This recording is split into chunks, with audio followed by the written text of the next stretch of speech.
अस्सलाम वालेकुम। आम फलों का बादशाह है। आज हम इसका मिल्क शेक बनाएंगे और साथ साथ इसको खाने के फ़ायदे भी बताएंगे।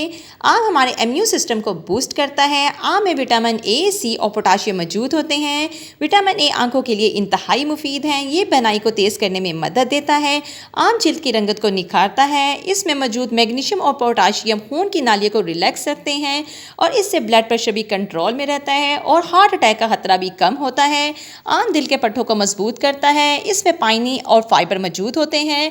ये आंतों और कब्ज के मसाइल को ख़त्म करता है। कोलेस्ट्रॉल के तवाज़ुन को ठीक रखता है। कैंसर के मरीजों को आम के फल का इस्तेमाल करना चाहिए क्योंकि ये बहुत से कैंसर की इकसाम को ख़त्म करने में मदद देता है। इसमें मौजूद कॉपर और फलाद प्रेग्नेंट औरतों में बच्चों की ग्रोथ के लिए फ़ायदेमंद है।